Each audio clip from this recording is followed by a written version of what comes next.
What's in a name? The president turns the clock back on the Department of Defense.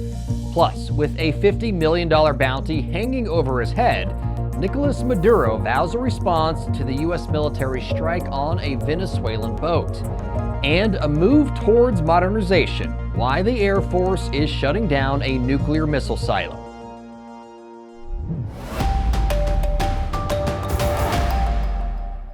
Hey folks, welcome to Weapons and Warfare. Whether you're hanging with friends or debating fools in the comment section, our goal is to help you have an informed conversation about what's happening with America's national defense.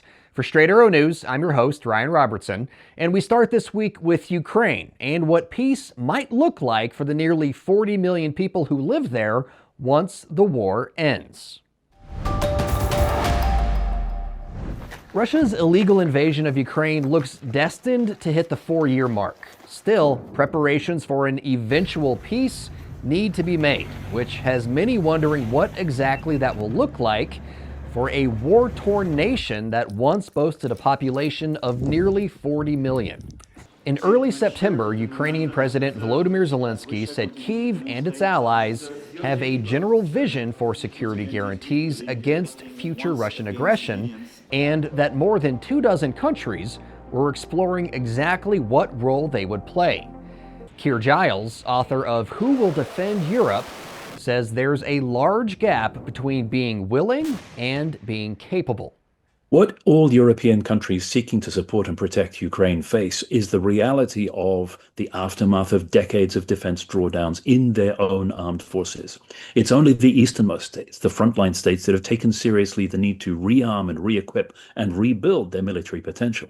West of Warsaw, that task is still lying ahead of them. So what these countries that have got together to try to support Ukraine may be swiftly realizing is that a coalition of the willing is something very different from a coalition of the able. Around 30 Western leaders took part in talks with Zelensky in Paris on potential commitments to bolster Kyiv's defense following any potential truce with Russia. Giles says the only meaningful security guarantees for Ukraine would be serious military consequences for Russia if it launched new attacks. The question is whether European powers are willing either to build up Ukraine's own armed forces in order to be able to deliver that damage, or to promise to deliver it themselves by means of an unshakable and undoubted commitment to Ukraine's future security. Earlier this month, in a warning to Kyiv's allies, Russian President Vladimir Putin said any Western troops deployed to Ukraine would be legitimate targets for Moscow to attack. Russia has long argued one of its reasons for going to war in Ukraine was to prevent NATO from admitting Kyiv as a member and placing its forces in Ukraine. We've already heard suggestions from Moscow that it should be part of any future security package for Ukraine, in the same way that it was part of the Budapest Memorandum signed in 1994, which supposedly guaranteed the territorial integrity of Ukraine against, for example, Russia.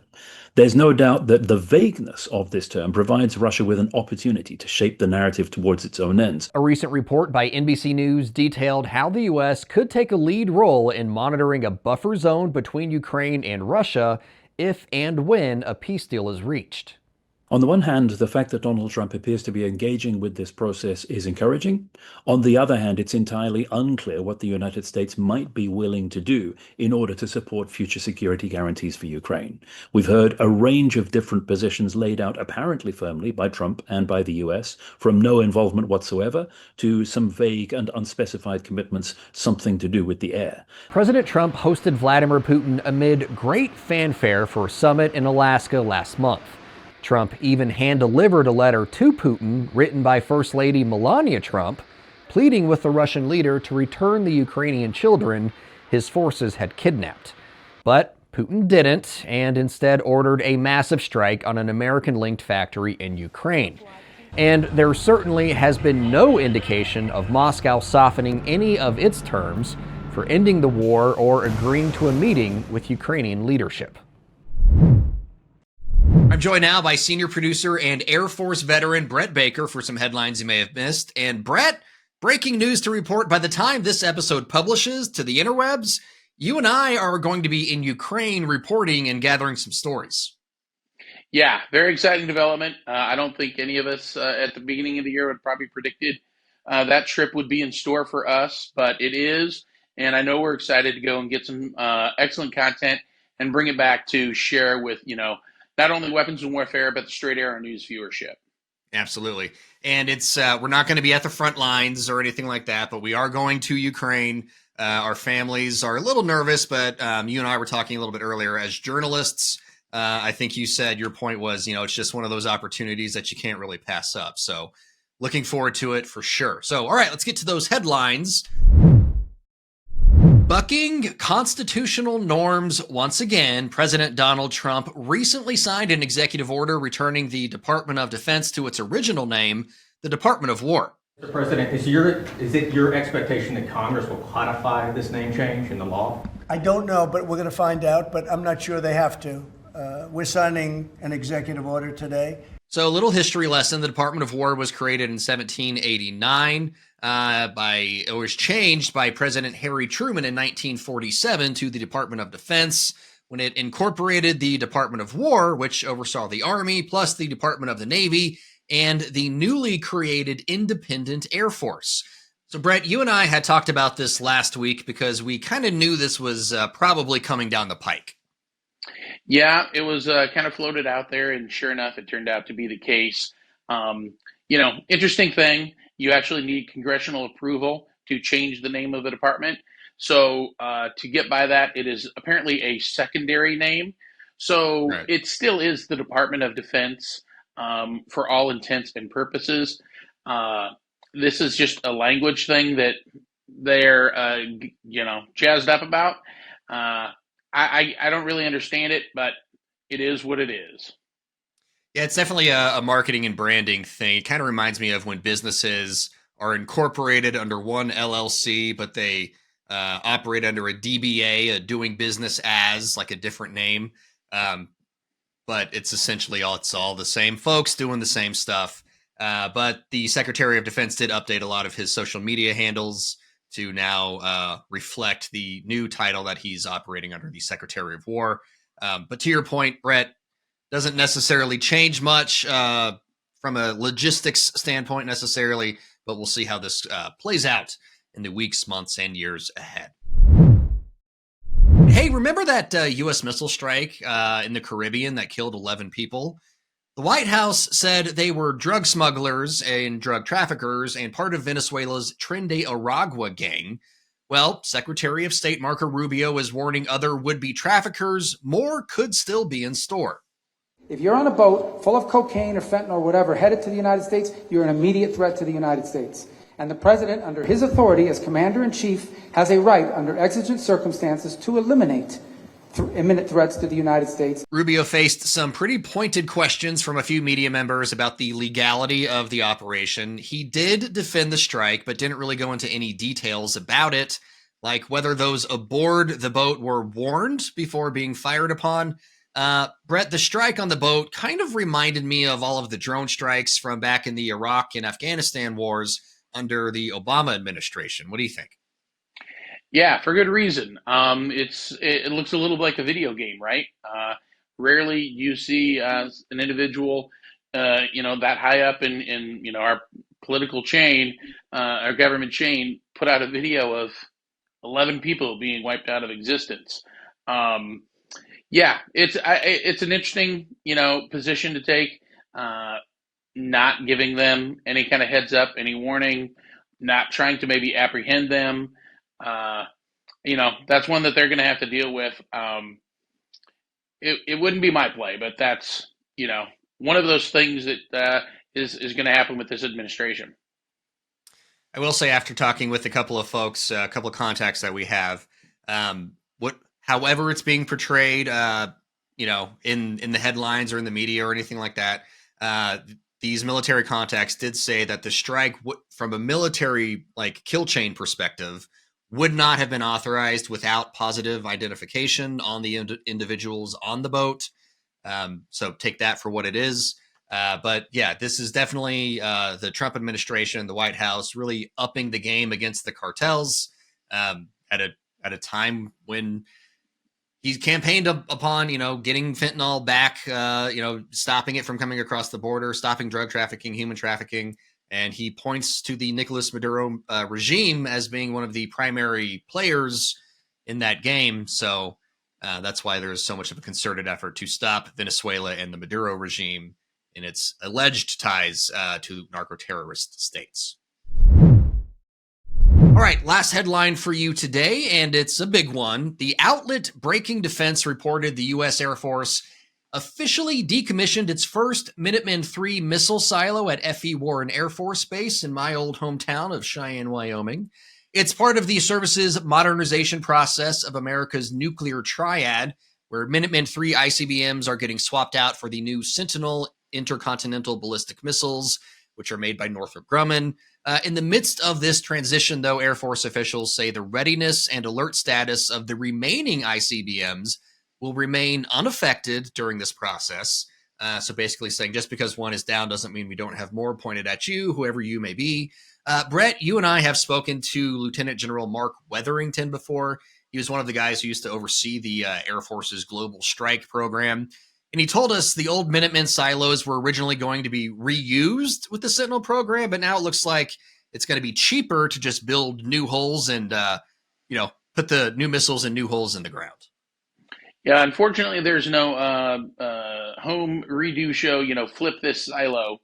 But yeah, I mean, a lot of those silos, I mean, they're decades old. Technology has changed. What the crews that operate them need has changed.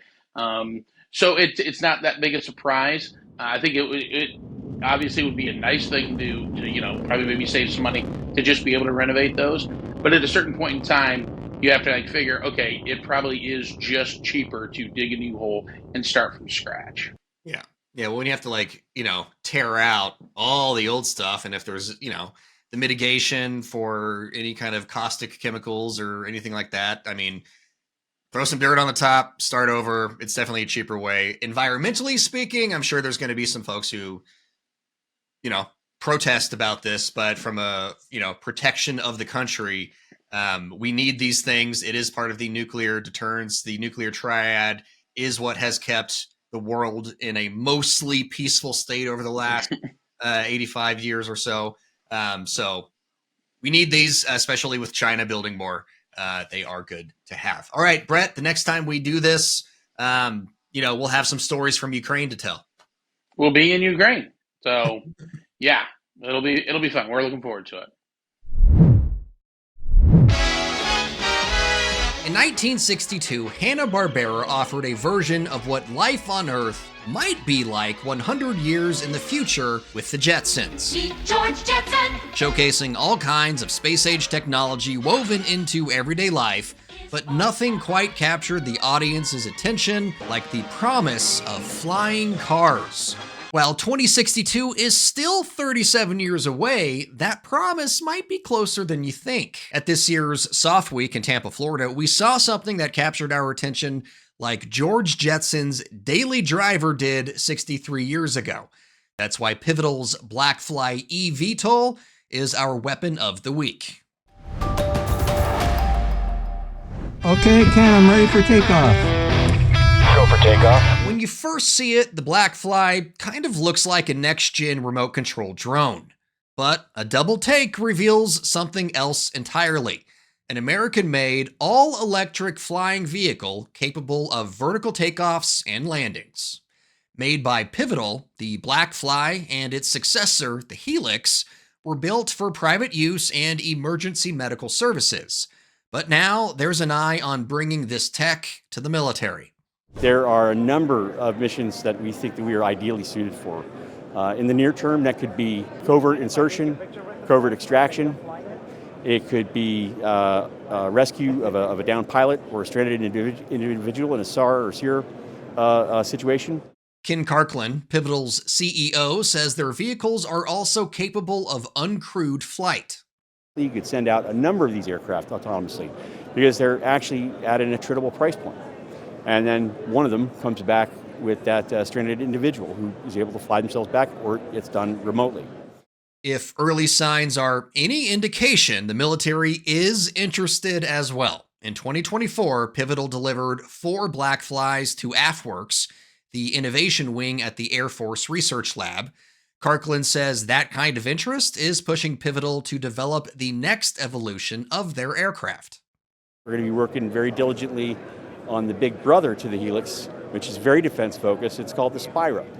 It's the same fundamental architecture, same building blocks. It's our platform, but about an order of magnitude up on the gross takeoff weight. So rather than something north of 500 pounds, it would be something just north of 5,000 pounds, capable of carrying 2,000 pounds of cargo, 300 nautical miles. Pivotal also landed a 2-year deal with the Air Force and AFWERX Agility Prime that gives them access to testing facilities, expert resources, and several sites within restricted airspace. With that kind of support, Pivotal can speed up both crewed and uncrewed flight testing and system verification, boosting the chances for getting a Pivotal aircraft into operation. Where we really want to focus is in the defense space, because we sincerely believe that there are some missions out there we can do better than anyone else can at a better cost point and solve real problems for the warfighter. So that's why we're here. Time now for comms check and hat tip to Air Force Chief of Staff General David Alvin for the heads up on a pretty significant milestone in the competition between General Atomics and Anduril to build the Air Force's Collaborative Combat Aircraft, also known as CCA. In late August, the general posted this to one of his social media accounts. CCA is in the air less than 2 years after the program began. Your Air Force is moving fast and learning fast. CCA will help us rethink the battle space, extend reach, and optimize warfighter performance through human-machine teaming.